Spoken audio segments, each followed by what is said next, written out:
Ladies and gentlemen, welcome to Chanel Jasmine, the best novel Chanel for romantic stories. Hai guys, selamat datang di channel Jasmine, channel terbaik untuk menyimak novel-novel romantis. Mohon dukung channel ini dengan subscribe, like dan share video-video yang ada di channel ini. Terima kasih.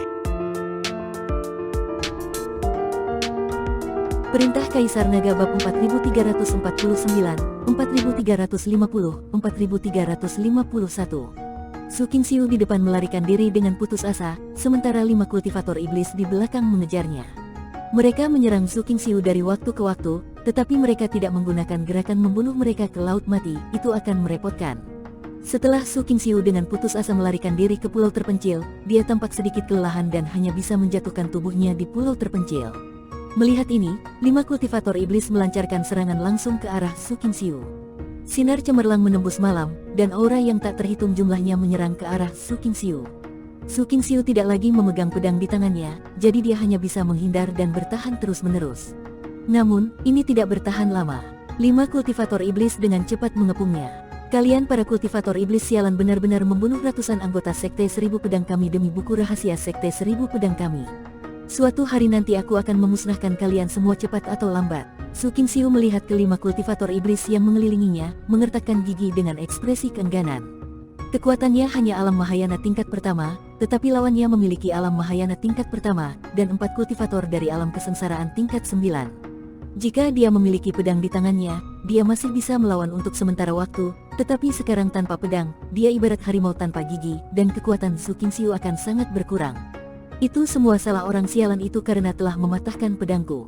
Su Qingxiu masih membenci Dev saat ini. Jika Dev tidak mematahkan pedangnya, dia tidak akan berada dalam kekacauan sekarang, dan dia mungkin masih memiliki kesempatan untuk melarikan diri. Su Qingxiu, berhentilah bicara yang tidak masuk akal, segera serahkan rahasianya, dan kami akan melepaskanmu, dan jangan melakukan perlawanan tanpa rasa takut. Jika kamu berteriak, jangan salahkan kami karena bersikap kasar. Meski wajahmu rusak, kamu memiliki tubuh yang bagus. Jika saatnya tiba, kami akan tutupi wajahmu, dan selanjutnya kami bersaudara akan bersenang-senang. Salah satu pemimpinnya, seorang pria berbaju hijau, tersenyum dingin. 5 kultivator iblis masing-masing berdiri di satu arah, mengelilingi Su Qingxiu sampai mati. Iya, kami orang yang tidak pilih-pilih. Kalau kamu tidak menyerah, tutupi wajahmu untuk meredakan amarah saudara kami. Seorang kultivator iblis berjanggut memiliki senyum cabul di wajahnya, dan matanya terus mengamati Su Qingxiu. Kamu harus patuh. Bagaimanapun, Sekte 1000 Pedangmu sudah musnah. Apa gunanya menyimpan buku rahasia yang rusak itu? Serahkan pada kami. Jika tidak, kami berlima akan menyerang bersama, dan tubuh kecilmu yang anggun itu tidak akan sanggup menanggungnya. 5 kultivator iblis mengejek dan menatap tubuh Su Qingxiu tanpa malu-malu. Kalian orang-orang yang tidak tahu malu, bahkan lebih tidak tahu malu daripada orang yang mengintip itu. Mata Su Qingxiu dipenuhi amarah, dan dia tiba-tiba menyerang pria berbaju hijau itu dengan telapak tangannya. Pria berbaju hijau ini juga merupakan alam Mahayana tingkat pertama, selama dia bisa terluka terlebih dahulu dan masih ada 4 kultivator tingkat 9 di alam kesengsaraan, akan mudah untuk menghadapinya. Pria berbaju hijau sepertinya sudah siap untuk itu. Ketika dia melihat Su Qingxiu menyerangnya, dia tidak bisa menahan diri untuk tidak mengangkat sudut mulutnya dan berkata, "Gadis kecil, kamu telah dibodohi." Setelah mengatakan itu, terlihat energi iblis mengalir ke seluruh tubuh pria berbaju hijau, dan kemudian energi iblis itu tiba-tiba mengembun menjadi gumpalan aura aneh.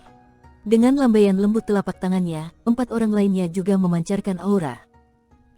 Aura ini terjalin menjadi jaring besar, menutupi Su Qingxiu. Su Qingxiu sangat marah hingga dia pusing. Menghadapi kemunculan jaring besar yang tiba-tiba, ekspresinya berubah drastis. Jaring besar ini terlihat sederhana dan biasa-biasa saja, tetapi ketika menyebar, kehampaan di sekitarnya bergetar, mengunci semua ruang secara instan. Su Qingxiu tidak memiliki tempat untuk melarikan diri bahkan jika dia ingin melarikan diri. Dalam sekejap, Su Qingxiu ditekan oleh jaring besar. Kalian orang-orang tercela. Su Qingxiu mengutuk dan berusaha keras untuk melepaskan diri dari jaring besar dan melarikan diri, tetapi tidak peduli seberapa keras dia berjuang, tidak ada gunanya. Hahaha, jangan repot-repot. Kamu bahkan tidak memiliki pedang di tanganmu. Tidak mungkin menembus jaring besar kita. Lebih baik menyerah saja. Pria berbaju hijau itu tertawa bangga. Tepat ketika pria berbaju hijau mendekati Su Qingxiu, sesosok tubuh tiba-tiba melintasi kehampaan dan kemudian mendatangi Su Qingxiu. Dengan kilatan cahaya keemasan, jaring besar yang mengikat Su Qingxiu berhasil ditembus, dan Su Qingxiu lolos dari jaring besar tersebut. Ketika beberapa kultivator iblis melihat ini, mereka tercengang. Pemuda itu mengerutkan kening dan berkata, "Siapa kamu? Berani merusak perbuatan baik kami?" Baru sekarang Su Qingxiu melihat dengan jelas bahwa orang yang menyelamatkannya adalah Dev. "Kalian berlima pria besar mencoba berurusan dengan wanita yang lemah. Apakah kalian masih laki-laki? Pantas saja kalian melatih kemampuan sihir dan bersedia menjadi kultivator iblis. Ternyata kalian semua idiot," Dev berkata dengan nada mengejek kepada 5 kultivator iblis. Ketika kelima orang mendengar ini, mereka langsung diliputi amarah, dan mata mereka dipenuhi cahaya dingin yang haus darah. Kelima orang ini bukanlah iblis sungguhan, tetapi kultivator manusia yang mempraktikkan keterampilan iblis dan menjadi kultivator iblis. Kultivator iblis jenis ini memiliki status terendah di antara klan iblis. Mereka hanya membuat keputusan ini untuk segera meningkatkan tingkat kultivasi mereka. Sekarang perkataan Dev telah mengungkap bekas luka dari 5 orang, itulah mengapa mereka sangat marah. "Wah, kamu, kultivator tingkat 7 di alam kesengsaraan, berani berbicara dengan kami seperti ini.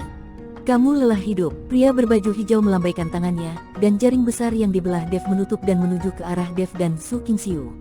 Melihat ini, Dev sekali lagi memegang pedang pembunuh naga dan menebas langsung ke arah jaring besar. "Hati-hati, jangan biarkan jaring besar ini menyentuh tubuhmu." Melihat ini, Su Qingxiu segera mengingatkan Dev. Dev tidak mengerti apa yang dimaksud Su Qingxiu. Pedang pembunuh naga di tangannya telah menyentuh jaring besar. Dengan pedang yang memancar ke segala arah, jaring besar itu langsung terpotong-potong. Jaring besar itu dipotong-potong, tetapi pria berbaju hijau itu tidak tampak cemas sama sekali. Sebaliknya, dia menyeringai di sudut mulutnya. Tepat ketika Dev tidak mengerti apa yang direncanakan orang ini, jaring yang rusak terus menimpa Dev.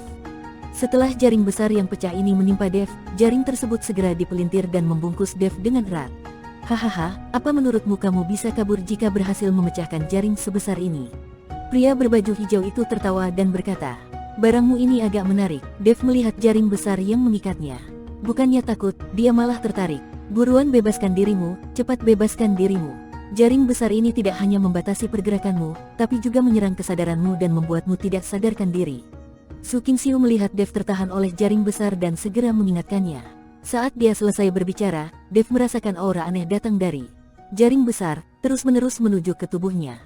Aura semacam ini terus-menerus menyerang lautan kesadaran seseorang, mengaburkan kesadarannya, dan akhirnya akan mengendalikannya.